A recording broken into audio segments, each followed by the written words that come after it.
For most employees, the current downturn is profoundly unsettling, especially when it involves cost-cutting, ownership changes, layoffs, or bankruptcy.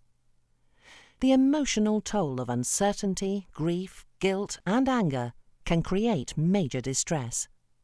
When people are emotionally distracted, business can suffer at the worst possible time.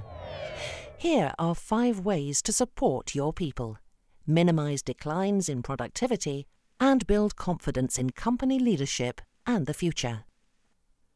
First, communicate openly. Biggest thing to do in a downturn is don't panic your people. And the way you panic them is by not telling them what's going on. So the most important thing to do is to tell them where things are, even if they're bad.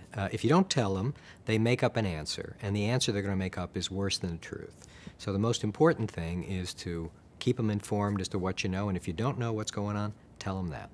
How your people see you as being at a point in time, particularly around a critical decision or a critical announcement, will go a long way to how they respond. So thinking through how you as a leader convey a clear message, convey as much as you can in accordance with the values of the organisation, convey confidence, and convey your human side, as well as being very clear on what the logic of the decision is. That's a very important thing.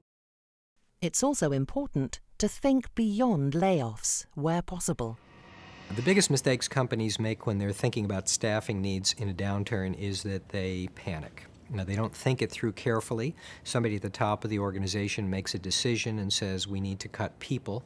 So they don't think first about alternatives to layoffs or alternatives to downsizing, ways that might keep morale together and keep the workforce together. The advantage of pay cuts is it keeps the workforce together.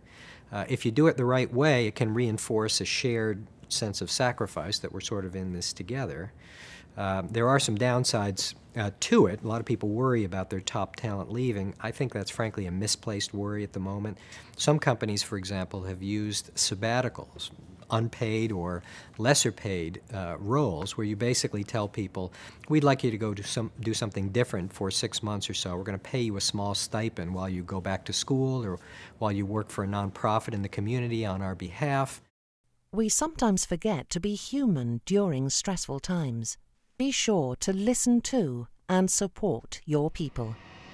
As one client in financial services mentioned to me recently, we're dealing with an industry where organisations that have been around for more than 100 years are literally crumbling around us. They can lose sight of the needs of their employees, and in particular, fail to enrol some people whose support is actually quite critical. Think through in a structured way, who are the people who are critical to help the organisation manage through these turbulent times? Who are the real opinion leaders? And then what do you see their level of support and their level of understanding as being? Very often you'll find that people who seem extremely opposed to what's happening, who seem to be resistant, who seem to be uncooperative, are doing so because they have some very genuine concerns. They may be concerns for themselves, but they're just as likely to be concerns for their people or concerns for the organisation about risks which have been taken on. But simply by showing those people the appropriate respect of listening to them actually changes how they feel and changes in a more positive way the influence they're likely to have on the people who surround them. Productivity can plummet during stressful times. To keep your organisation on track, set clear expectations. For each team, for each individual, what is expected during these difficult times?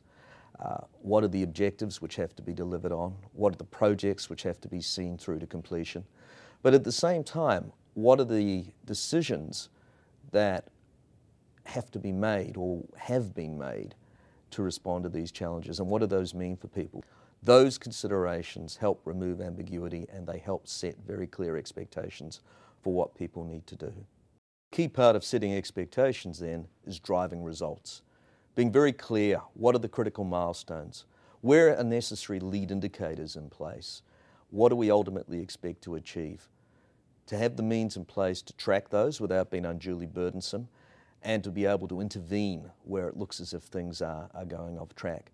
Part of this also, particularly if there is a substantial rebalancing of the organisational arrangements and objectives, may involve a rapid cascade of revised mandates and targets, layer by layer, so that everybody is very clear and as much as possible re-enrolled in order to go on despite the tough times. Finally, don't lose sight of the future. If you've maintained the morale, motivation and trust of your employees during these challenging times, you'll be in an incredibly strong position going forward.